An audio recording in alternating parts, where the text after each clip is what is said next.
under the pale moonlight. Vinny and Phil bring the shadows to life. Tales of the ghostly whispers in the night.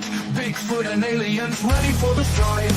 The darkness thickens, the air is cold.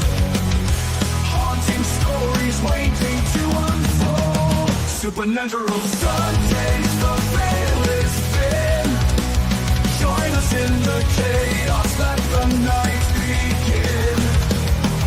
With every whisper and each chilling tale, dare to believe where shadows prevail.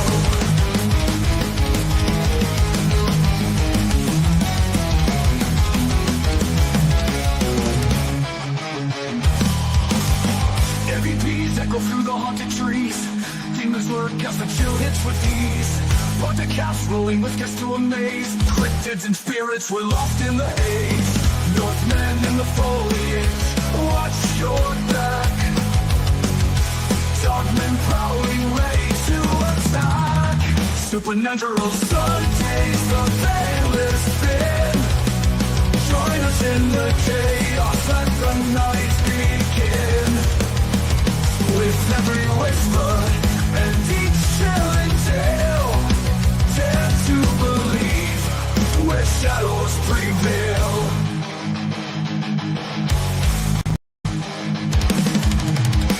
Moving in the foliage, watch your back. Thunder prowling, ready to attack.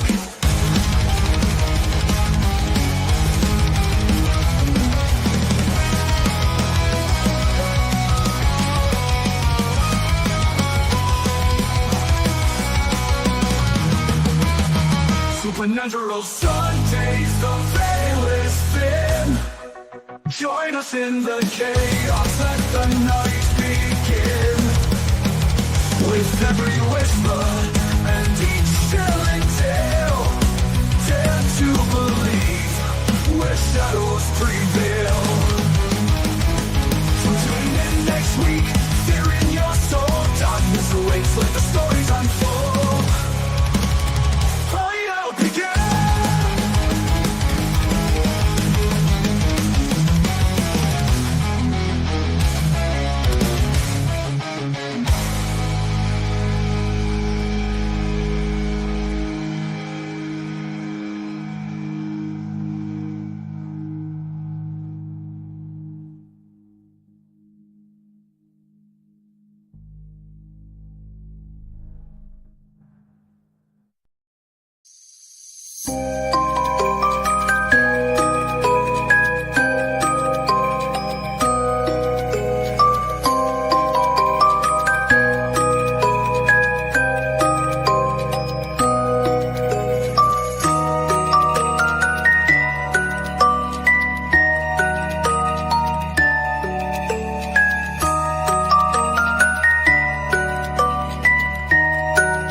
Hey everybody, welcome to Supernatural Sundays, Father's Day edition. I got a special guest here, my dad Jim Hale. He comes from Mount Vernon, Illinois, and we just lost him.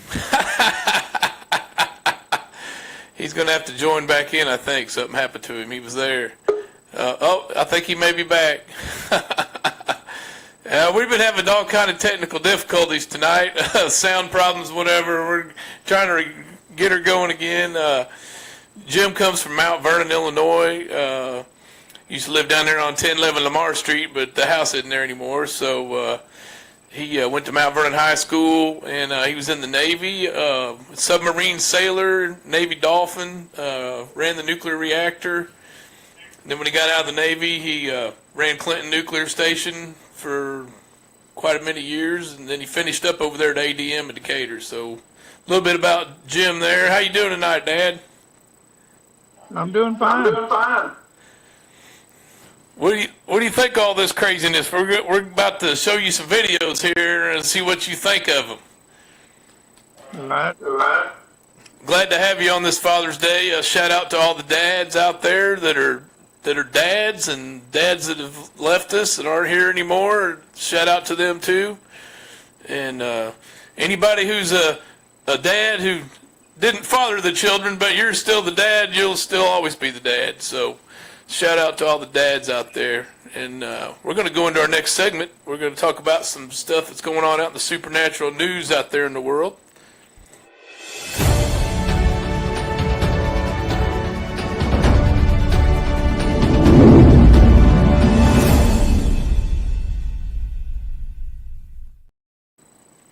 This first video is something I saw. We're going to talk about some UFOs, and I know you've seen a few in your day. I know when you and your cousin were young, didn't you guys have something, had you pinned in the hog house there when you were youngins? Yeah, we did. Never did know where it was. What did it look like? Well, hard to describe. Big bright light more than anything. I seen something that had a bright light, and I'm going to show this video over here, and you see what you think of it. I think it's the ISS coming over. It could be the ISS. I don't know if this thing will zoom in.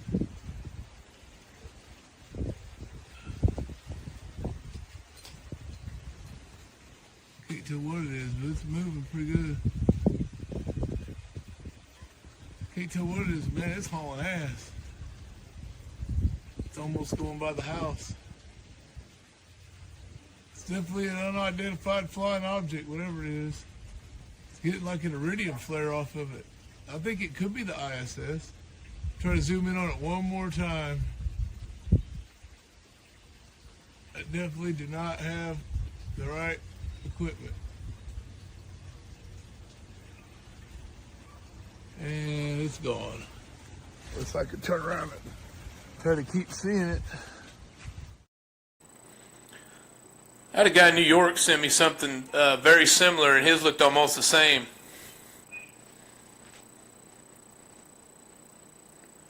Did the one you see look anything like that? Yeah, something like that. Just looked like a light moving across the sky. Didn't you say when you came out? A lot brighter than that.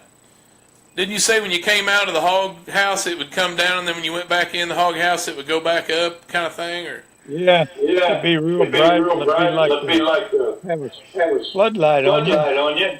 You go inside and it gets dark. You step back out and turn the light on again. Man, that'd be pretty scary, actually. So you were in the Navy. You were on those submarines. I know you can't see anything inside a submarine, but did they ever look out the periscope, or anybody see anything out there flying around, or did you run into anything underwater that you guys couldn't explain, like it wasn't a submarine, it wasn't another boat, it wasn't an animal or anything? Well, sonar was picking up something big in the ocean, and never did know whether it was a whale or big school of giant shrimp, or maybe a giant squid. I don't know what kind of sound they make, but sonar picked up things that they couldn't identify sometimes. I've got a video here. I've got a couple videos I'm going to play with some stuff that the Navy has videoed or described. One of these things they said was going like 400 knots underwater, which they said these things can bend matter around them. I was like, that'd have to be moving pretty fast. Yeah, it's a lot faster than a submarine. Definitely. I'll play these videos here, see what you think. USOs have been documented by the U.S. Navy for decades, including the famous Aguadilla incident off the coast of Puerto Rico in 2013. In that case, a DEA plane recorded this footage of an object circling the airport, then heading out to sea and entering the water at high speed, then re-emerging.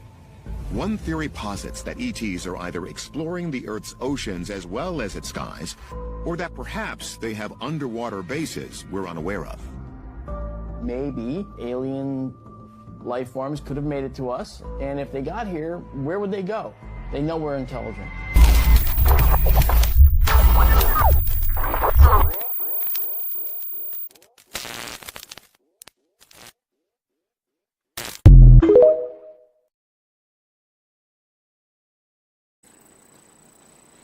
So they said that thing was down around Puerto Rico, and it was going pretty fast. Yeah, no idea what that would have been. I've got a couple. I've got the underwater UFOs. They call them USOs, underwater or unidentified submersible object, a USO. And I got a couple more here. We'll play and see what you think of this one. Well, you mentioned that there's underwater UFOs. Oh yeah, lots. They've been tracked for decades. I mean, that makes a lot of sense because we've really explored the oceans barely at all. Yes, yeah. Like, what, probably 95% of the ocean has been completely unexplored. And 2/3 of the Earth is covered. Exactly. Yeah. So, are there actual alien bases at the bottom of the ocean and so forth? There are both human and non-human assets that have been in the ocean. Really? Yeah. Like Atlantis, kind of? Well, I do know that out in that area there's some strange phenomenon, and What area do you mean? like what used to be called the Bermuda Triangle. Bermuda and things Triangle. like that. Okay, I heard about this in the 80s where Yeah, planes would just disappear and so forth. And You're saying that's a real thing? yes, but that was a underwater covert human array, electromagnetic array. Okay. There's a similar one down at the South Pole. We had a new whistleblower with Raytheon describe a mile under the ice these neutrino light emitters and detectors that are down there at the South Pole, not Antarctica, South Pole. And you can look at his testimony, Eric Hecker, who was down there for a year at that base. And so there's a lot of unusual things that are placed under the ocean. Then there have been extraterrestrial vehicles, and I understand even bases that could be deep because they can go through any medium. You know, some people call it transmedium. In other words, you can go through water, solid rock, et cetera, and so on. So the technology allows for passing straight through solid matter. Well, yeah, because you said teleportation is a real thing. Yes.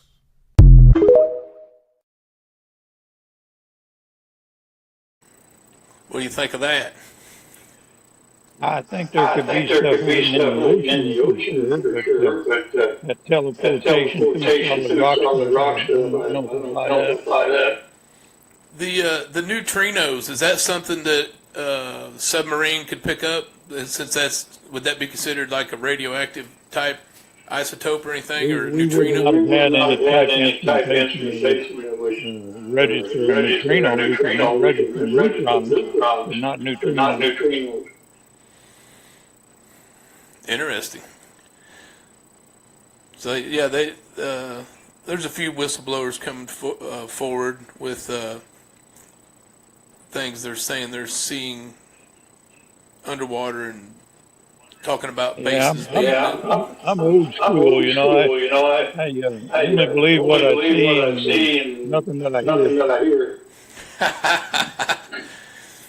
All right, here's another underwater UFO.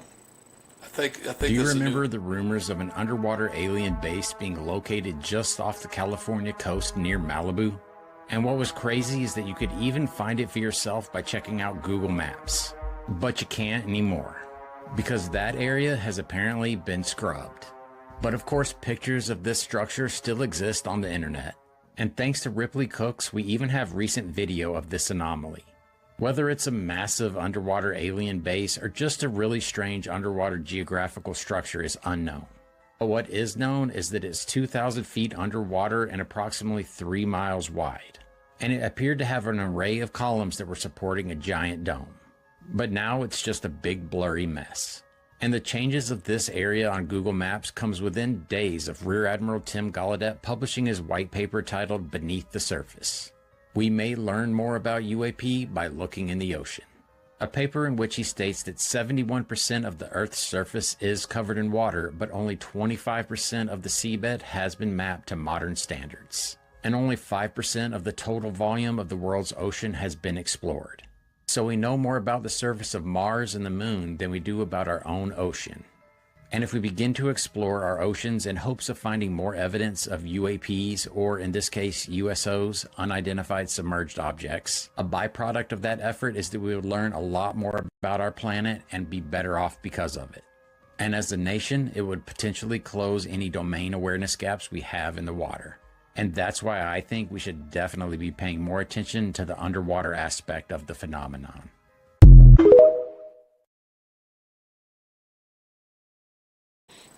Pretty interesting they scrubbed that Google, where you can't Google Earth that area anymore.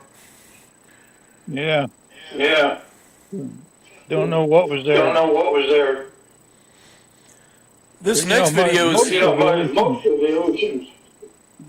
They have, but more of them have been mapped than you think. We had underwater maps we used in the submarine, underwater sea ranges, and structures, and deep trenches and stuff like that. That's good to know where the structures are, so you don't run over stuff, because you don't have cameras on submarines. You don't want to collide with an underwater mountain. That would be a bad day. Yes, it would. Yes, it would. I got a video here. Some ladies that they're pretty frightened, and then see what you think of this video with these ladies. There's a lot of AI stuff out there, but this here, just by their reaction to me, seems like they actually saw something.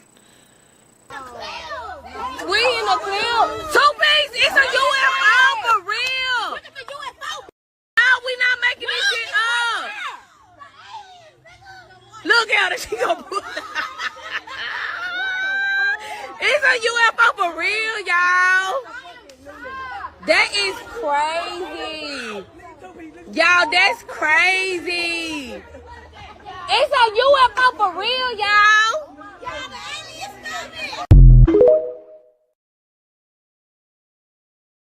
Those ladies really saw something. I don't know. I wish they'd have zoomed in on that bright light a little more to see what it was. It almost looked like a street light on a pole, but it had a blue light and it was pretty bright. And I think they zoomed in the best they could with it, about like me with my my camera. I'm going to show a still picture. Here's something that we took a still picture with when what we saw what we think was a UFO. I'm going to show that and see what you think of this. I don't know if you can see that, but the image I got and the guy in New York that I talked to a while back, his image was almost the same as this one. It's pretty wild. Yeah, it looks like something in the sky. I'm not sure what. Most definitely something in the sky. Here's one. These people are driving along and this thing's coming alongside. See what you think of this.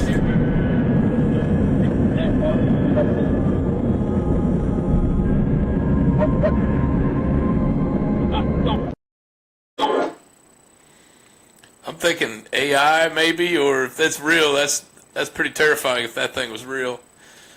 It looked like a stealth plane to me. Like the big, the Dorito, the Dorito chip. They've got some stealth bombers that look like that. Yeah, they do look a little bit like that. I thought I had another. Did they say where that video was taken? I could throw it back up. I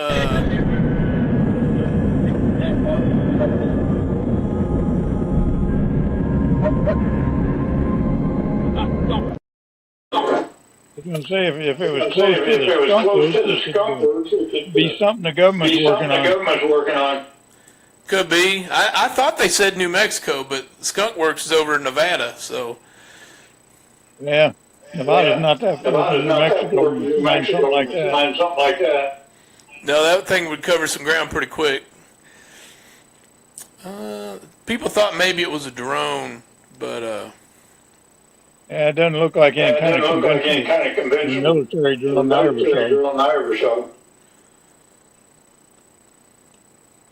I'm gonna play you one of my videos. We did at a cemetery, and we got this device called a spirit box, and it runs off radio signals, and supposedly the spirits can manipulate the radio signal. Like if there's words, they can pick out words and say things, and we had a cat ball there too, one of these electronic toys that a cat has to smack it. It has to be hit or moved to make it go off. And then if it goes off and nobody moves it, then we think it's something paranormal. We're not sure what's making it go off. But this was in a local cemetery here in Bowling Green. It's Mount Moriah. It was also known as a pauper cemetery. And a pauper was like someone who didn't have a lot of money, and the county would pay for your burial there in the pauper cemetery. So we were down there checking it out one afternoon, and this is what we got. Something's trying to come through.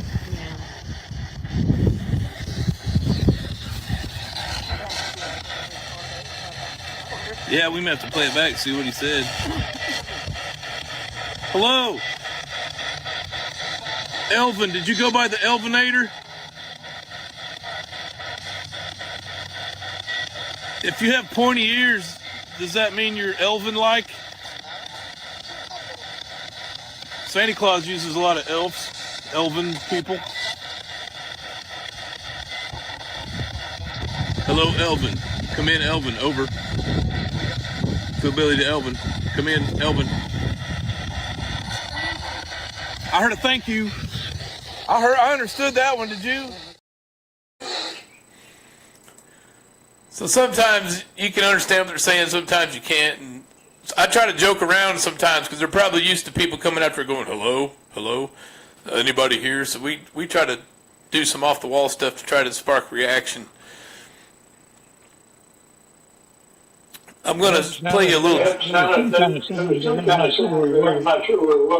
All right, wait, I'm going to play you. This is a little joke that the comedian made about the spirit boxes, what he thinks they sound like.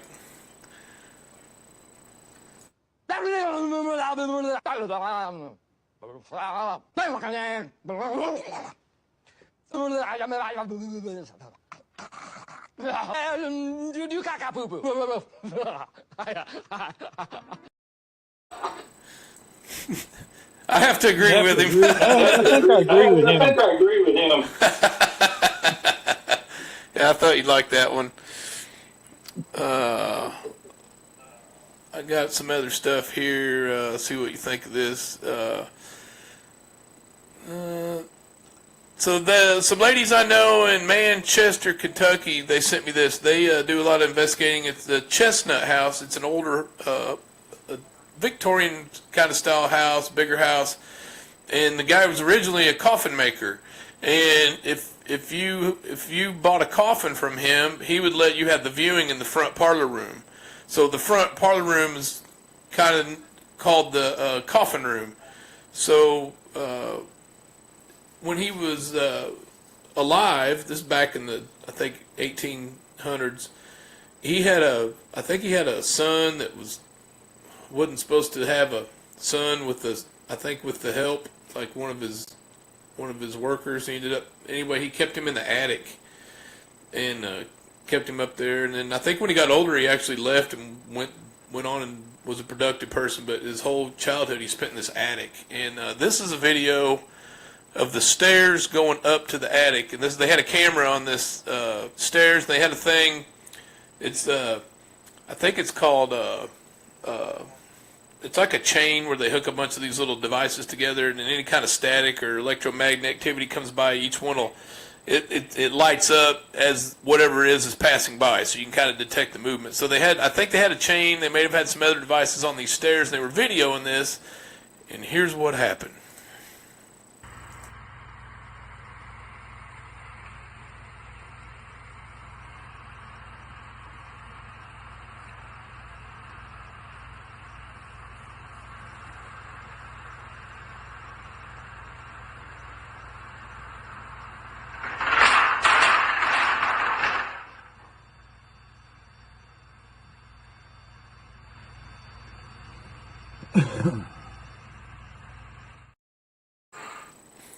That fan had been up there for running for a good week, and it was.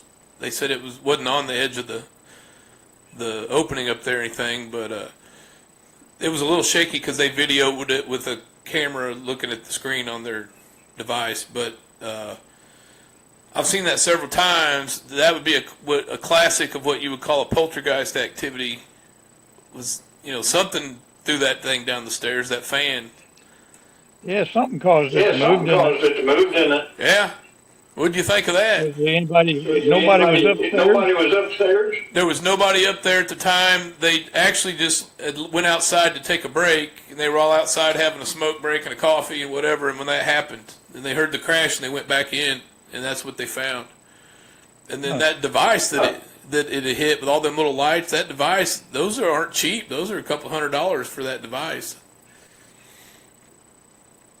Yeah, it looked like something pushed it down the stairs. Yeah, I mean, I've been in places and had rocks thrown at me and stuff, but I don't know who was throwing them or what was throwing them, but nothing's ever thrown a fan at me, but I think I'd have to clean out my shorts. Yeah. I think I got some, I got one more thing, though. This was, I believe this was in a theater. I think it's in a theater, if I got the right one. And we got this camera that's called a structured light system, SLS, and it sends out like lasers, and it picks up any kind of movement that resembles human movement. Even though if there's nothing there, it'll still pick up stuff that we can't see. It started out as a video game kids were playing, and it would follow you, like you move your hands and it would move, and you could see yourself on the screen.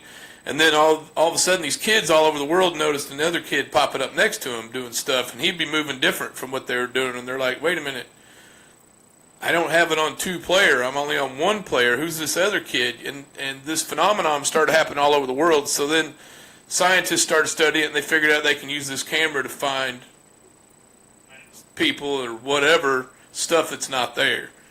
And it's still kind of up in the air whether it's legit, if it works right. But I've been in places like in a cave where I'm perfectly still on a tripod, and this thing popped up and it took off and climbed up the wall, and I wasn't moving. It's because if you move around too fast, it can pick up on lamps and coat trees and and structures, and it'll give you a false positive. But usually it'll kind of figure it out pretty quick with the software. But I'm going to play one here and see what you think of this thing.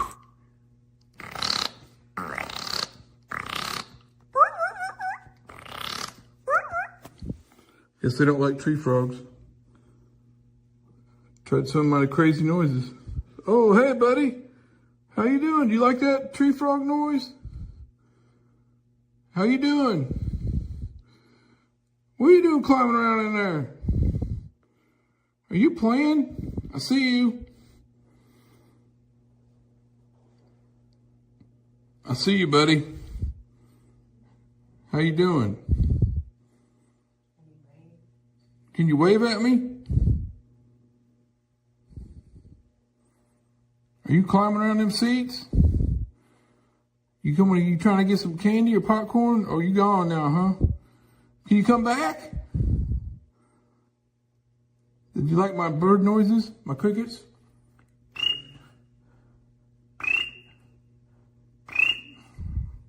You want to come back and hear the cricket? That was Jiminy.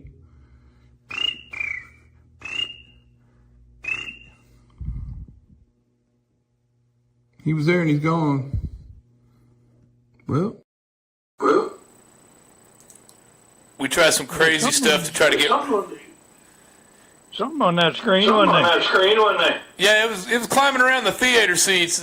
Sometimes if I talk to stuff, it don't work. Sometimes we'll just try all kind of crazy stuff. I think I actually had a cricket answer me. A real one.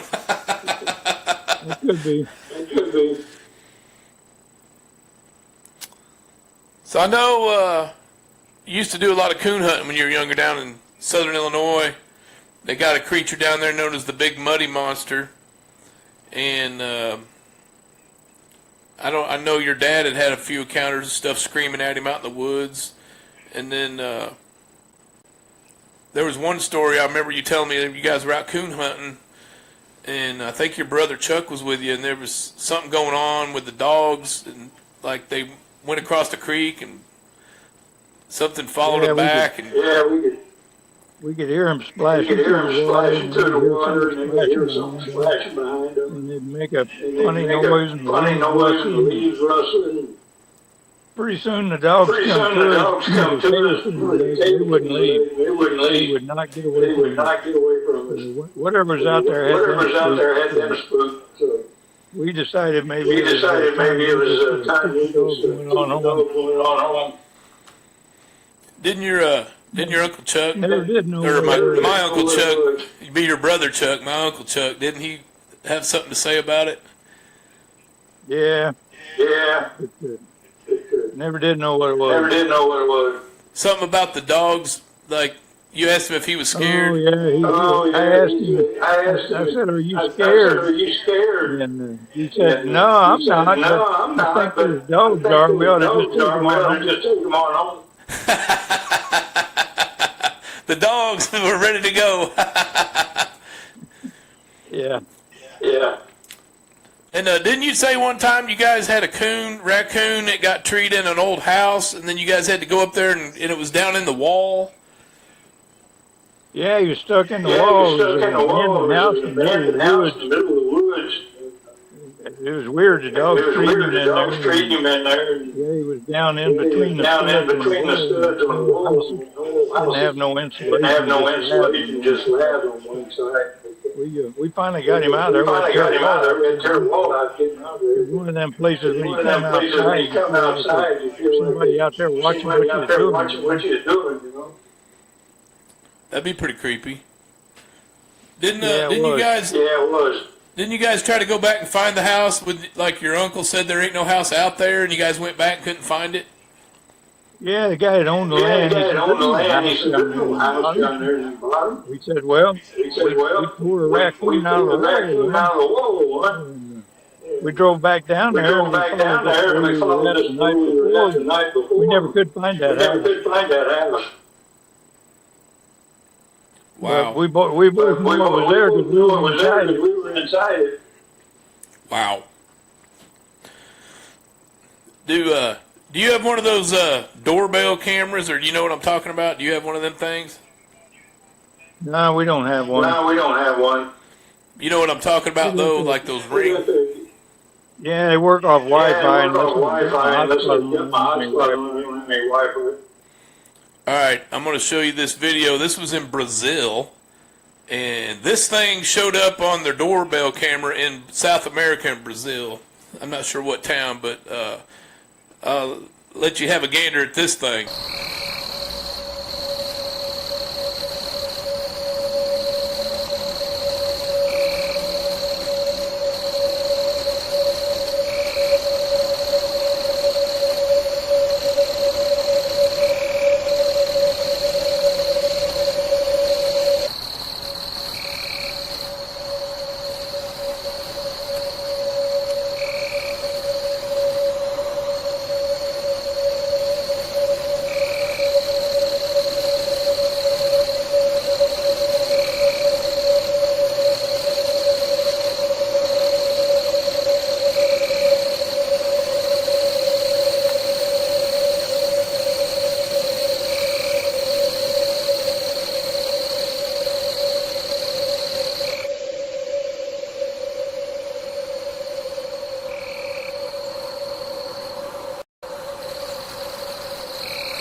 I definitely would not open the door for that.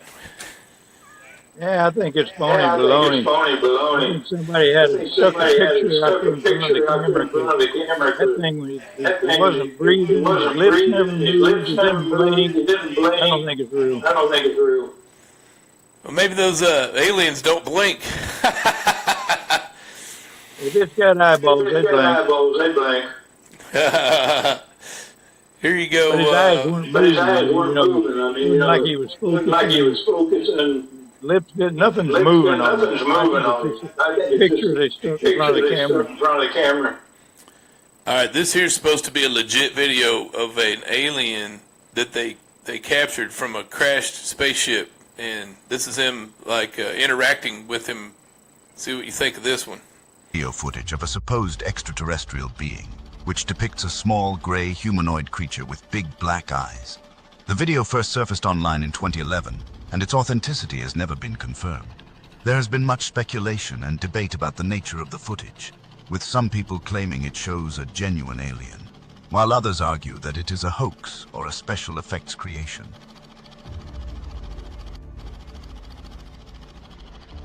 There have been rumors and conspiracy theories that the US government has captured and experimented on aliens or extraterrestrial beings. But there is no conclusive or publicly available evidence to support these claims. However, it is worth noting that the United States has a history of exploring and investigating claims related to UFOs and extraterrestrial phenomena. The Roswell, New Mexico incident in 1947 is one example of a case where the US government investigated a reported UFO crash. But the official explanation is that it was merely a weather balloon.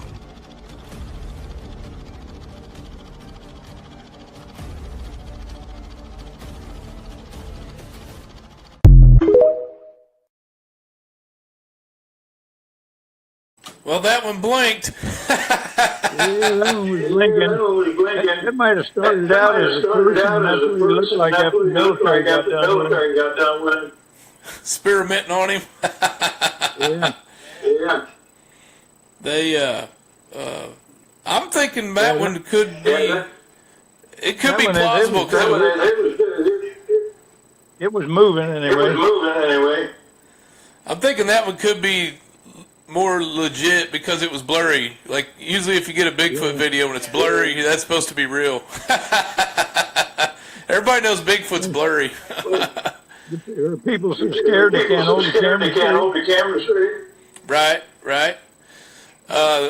This one here was one we took a couple weeks ago, the SLS system. We were over in Marion, Kentucky, and we just ran over there for a rock and gem show. I'm into rocks and stuff, and Cammie, she likes rocks, so we went over there and was checking out all the fluorite, and we were pretty close to this cemetery we'd had some action at before, the Pilot Knob. So we went over there, and there was a family there, and while we were there was a young man got scratched. So I wasn't getting a lot of evidence, but I did get this image, and it was by a broken stone. The stone wasn't broken last time we were there, but I don't know if the wind did it or, tornado or vandals, or we don't know, but it did pop up, and then one of the young men got a little close and it just disappeared.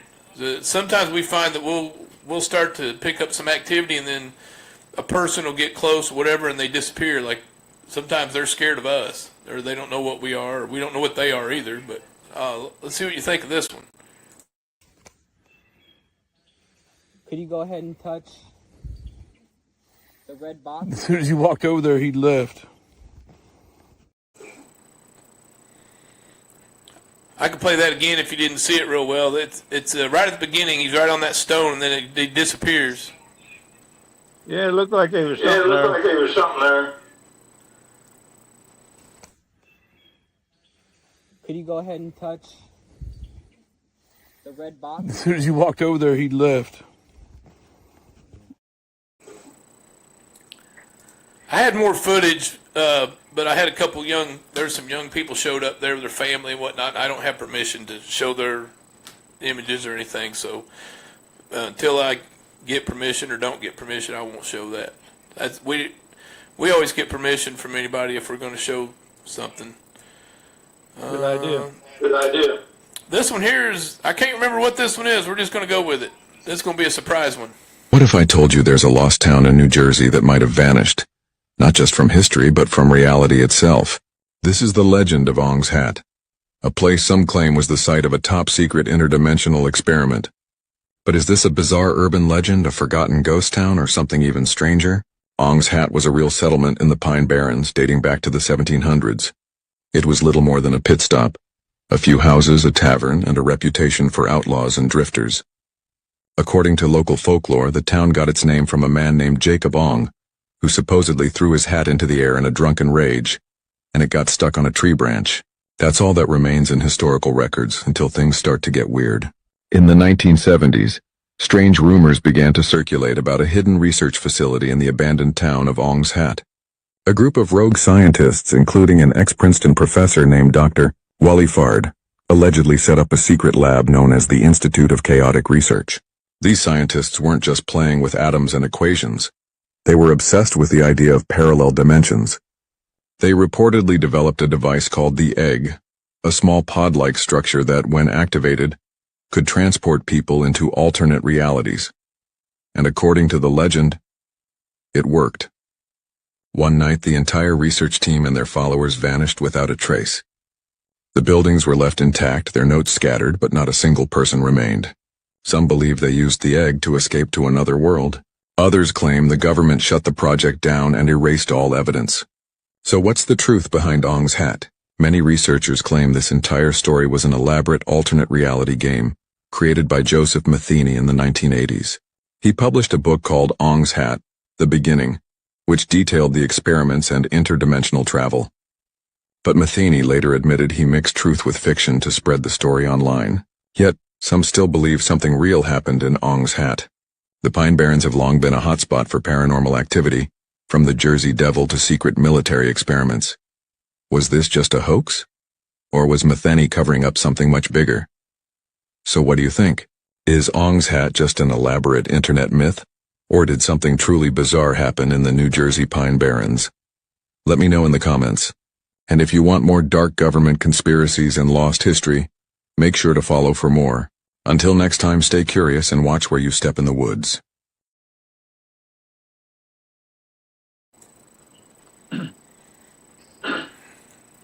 Kind of interesting. I don't know. Raises a lot of questions for the answers. You got a couple followers. Looks like we got Betty and we got Gary on saying good evening, saying hi to Dad, saying hi to me. Hi, Gary. Got a couple. Hi, Gary. We haven't had any callers yet, but we'd be sure to glad to have one if we did. But I don't know if they can get through because we had some audio problems earlier, so we're using our phone and the camera and an extra microphone, and we're doing what we got to do to get through tonight. I've got. What do you think about haunted objects? Do you think an object could be haunted with like a spirit or a bad, entity or anything like that? Like I've heard of people having Ouija boards and stuff, and they have bad luck and have to get rid of it, or they'll get something at an auction, an old furniture or jewelry or something, then they start seeing stuff in their house and they have to get rid of it. What do you think about? You think something could get an attachment like that, an object? I think them Ouija boards. I wouldn't have one in my house. Move by themselves. There's something weird about them. I think they have some connection to spirits. Yeah, we definitely don't mess with them, and we don't bring them out on investigations or anything like that. This next one is a very famous haunted object, and it's got a history to it. I think I've actually seen this one. He was on display in Key West, Florida at the lighthouse. There's a museum there, and he's been there for a while. I don't know where he's at now, if he's still there, but I'm not sure if you've seen this or not. I think you've been to Key West, but we're going to pull up Robert the Doll and see what you think of Robert. They say if you don't ask Robert the Doll for permission before taking his photo, you'll regret it.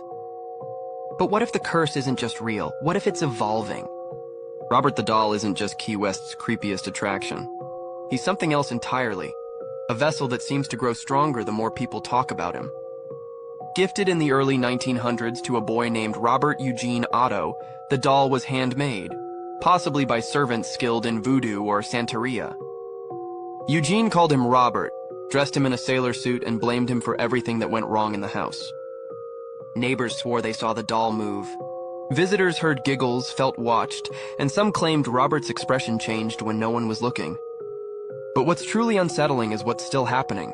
Staff at the Fort East Martello Museum say Robert causes electrical outages, camera failures, even accidents.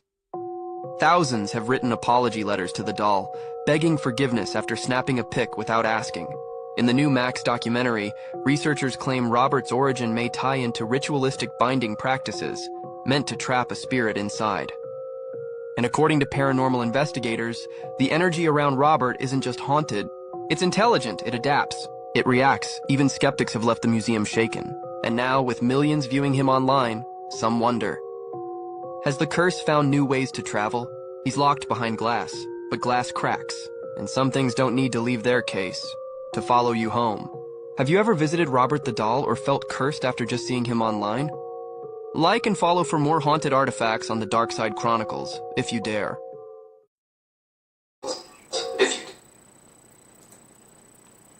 Yeah, don't Well, think I what'd you want to think, go old see that. Robert? Don't think I want to go see that game.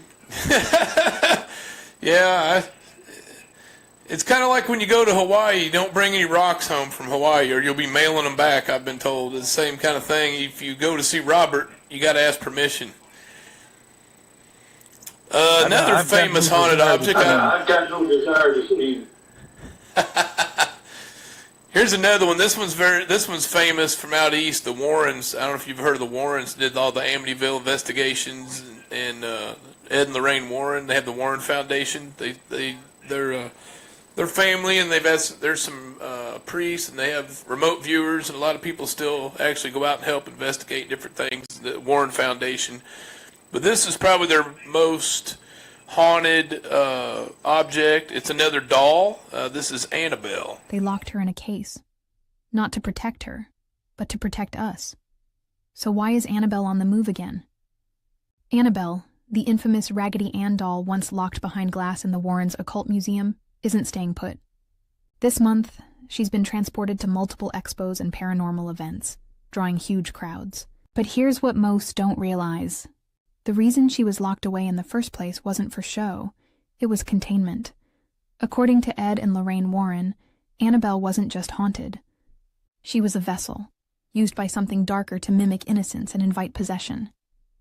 Visitors who taunted her, mocked her, or even touched her glass case were said to suffer tragic fates, car crashes, illnesses, even death.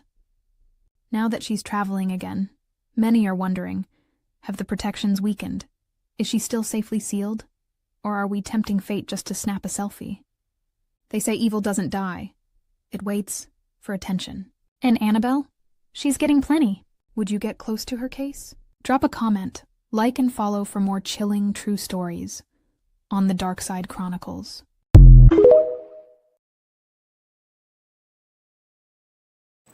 That's one Raggedy Ann doll I don't want to mess with. That's another one I don't care to see. That's another one I don't care to see.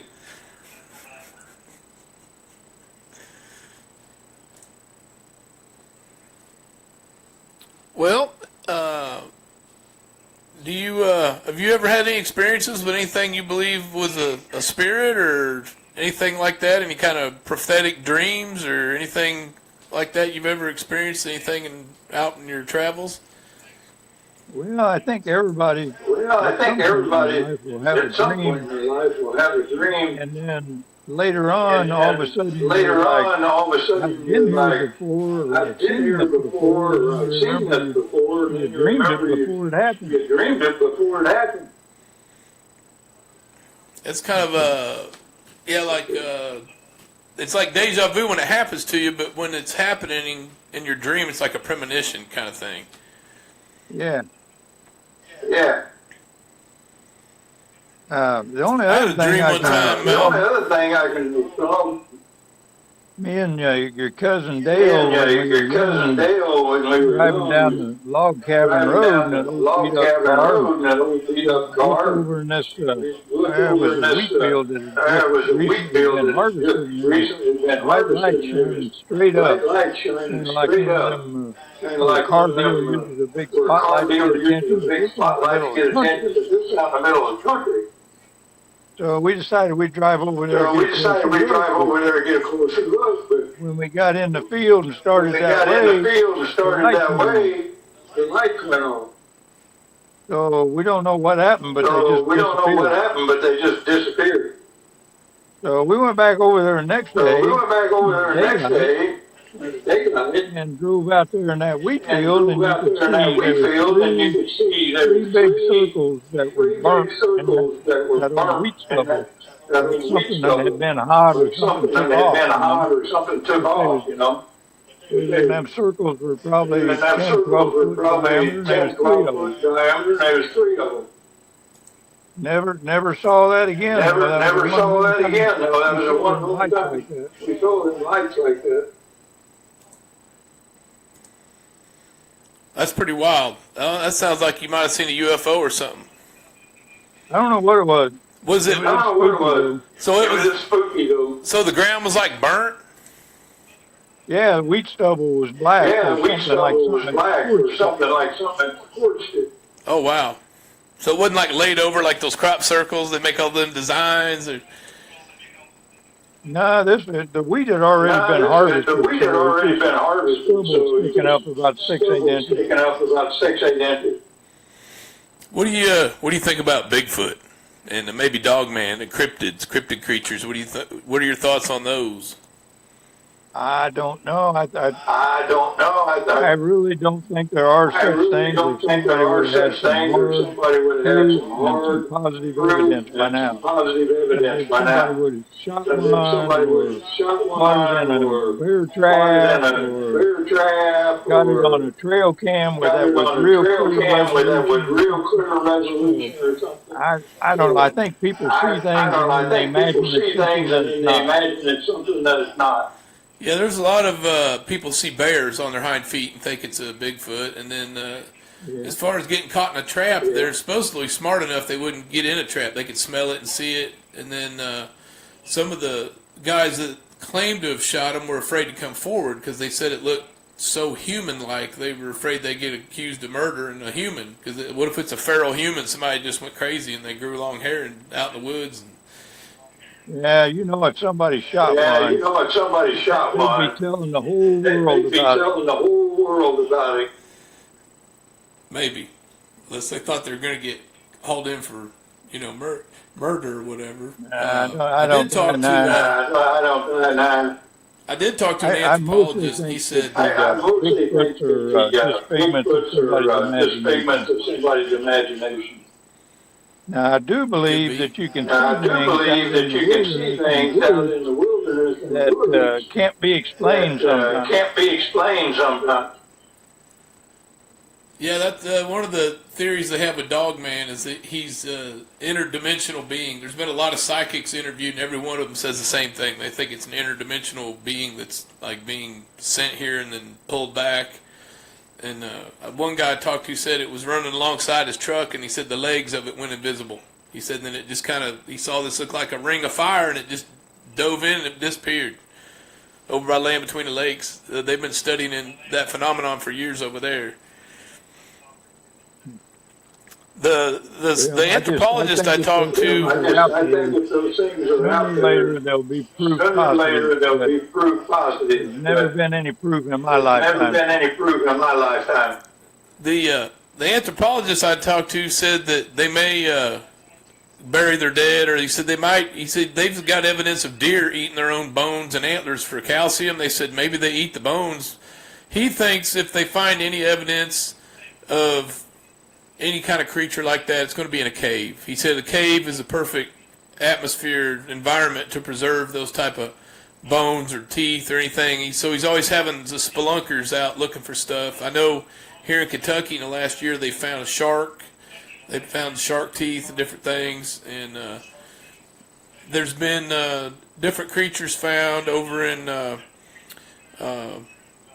I'm trying to think what island it was. They called it the Hobbit because it kind of reminded of people look like a hobbit. And they said it wasn't dwarfism. It was actually a different subspecies of a humanoid type creature.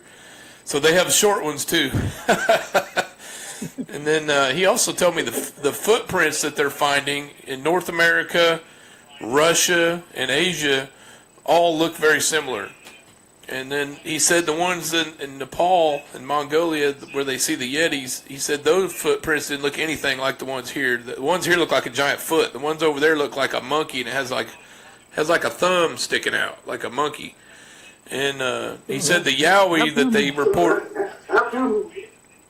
How come when these people find these, How come when these people find these it's only one or two footprints? It's only If you one go or like two track a footprints. deer If you go like or a track a raccoon, deer you can or a follow his raccoon, trail because you it can goes follow along his the trail way. because it goes all a long way. Why did they So just leave one or two why did they footprints? just leave one or two footprints somewhere?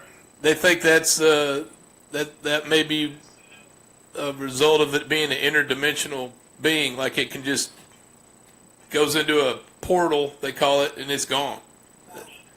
Yeah, that's a possibility, I suppose. That's a possibility, I suppose. It's far out, man. It's some far out stuff. They did get the one in Australia they call the Yowie, and he showed all their footprints. None of them looked the same. He said, I don't know what's going on down there, but none of theirs look the same. But the other thing he said, when's the last time you saw a tiger in North America? There's no tigers left here. And he thinks due to the land bridge, like millions of years ago, that we were connected to Russia and everywhere. He thinks the tigers all migrated over there, and that's why you have Siberian tigers. And down in Asia, there's little pockets of the planet that still have tigers, and they've kind of been pushed away by expansion of humans and everything and progress. All these tigers live in these little pockets. And he said, when you go to Asia, you'll see these little red dots on the map. That's where the tigers are, these little pockets. He said, that's where they find the footprints, too. He said, whatever's pushed the tigers out, it's also pushed these creatures into these other areas. I know there was guys in Vietnam said they'd seen some kind of monkey creature that walks upright. The natives would call it a monkey that walks upright with no tail. I don't know, have you ever heard any of your buddies was in Vietnam, seen anything like that? Or No. No, the only thing I heard was a guy on a machine gun when I was open fire and they found 3 dead goats. They found 3 dead goats next morning. Oh, wow. Well, since it is Father's Day, went on a trip with you recently. It was a pretty good trip. You are a veteran you were in the submarine service for 6 years. We went on the honor flight. And I've got a video here I want to show. When we landed in Washington, D.C., the airplane that we went on, the airport sent out these big giant fire trucks. And this is something they do for veterans, or if a soldier who gets killed in battle comes home on the plane. They call it a water cannon salute. And we went on the Illinois honor flight out of Springfield there. And I'm going to share this video for all the fathers out there and the veterans and anybody who's served. And since we just had our 250th anniversary of the military, I want to show this video for everyone.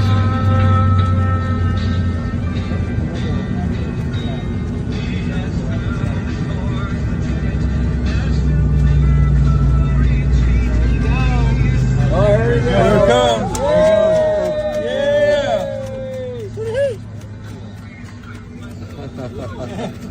Awesome. That's cool. Awesome.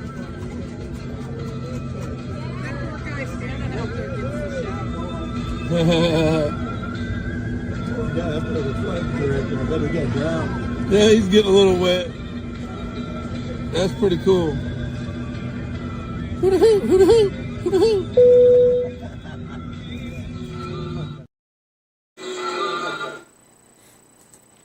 Yeah, that was pretty cool. They did that. Pretty impressive. That was pretty impressive.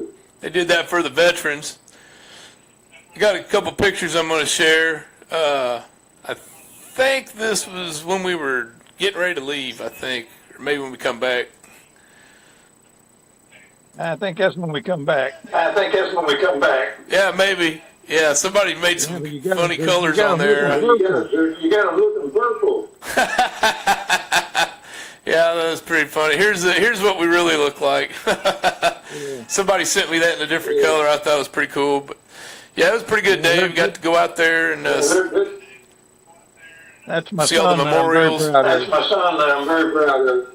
Thank you. I'll try. Here's when all the veterans, you all got assembled out there, and this is in front of the World War II monument, and this is the Pacific side where I'm taking this picture, and the other side's the Atlantic. And then the three gentlemen in the front, maybe that fourth one there, those guys in yellow were Korea War veterans. Everybody else is Vietnam veterans, and the maroon red shirts. I think we had 140 veterans on this flight. Yeah, not too many of them If you old guys timers are- left. Not too many of them old timers left. No, we didn't have any World War II veterans on this flight, but all Vietnam and the Koreans. Let's see what else. I think I had another picture here. This was you standing in front of the Iwo Jima monument, and I don't know I didn't realize how big the Iwo Jima monument is for the Marines, but those guys are like 25 foot tall. Yeah, it was impressive. Yeah, it was impressive. I don't know if everybody's familiar with the Johnny Cash song Ira Hayes, but that song he dedicated to the native Ira Hayes, and he's the one on the left. His hands are the ones at the top of the flagpole there, helping steady the pole. That's Ira Hayes on the left. If anybody wanted to know that. But yeah, we had a pretty good time. But I just wanted to share that with everybody since it's Father's Day, and got Dad on here after we got through all our technical issues. I haven't got you out on a ghost hunt yet, but maybe one of these days we'll get you out there. Yeah, I wouldn't mind going. Yeah, I wouldn't mind going. I think Gary was watching the background here. I don't know if you can see it. Let's see. Yeah, I don't know if you guys can see it or not. I had Gary on the background there anyway. He was by a Canon, and I can't figure out how to pull it up here now. But anyway, we were at Perryville, and we got a really weird light showing up.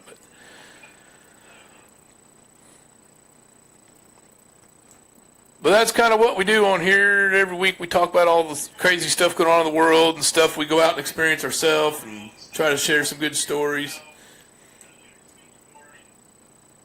As long as you're having fun, that's all matters. As long as you're having fun, that's all matters. Absolutely, absolutely. Well, I appreciate you coming on today, short notice, and spending Father's Day with us here on Supernatural Sundays. And I've enjoyed it. Appreciate everybody tuning in. And anyway, we're going to shut her down, and appreciate everybody tuning in. And y'all tune in again. Come on.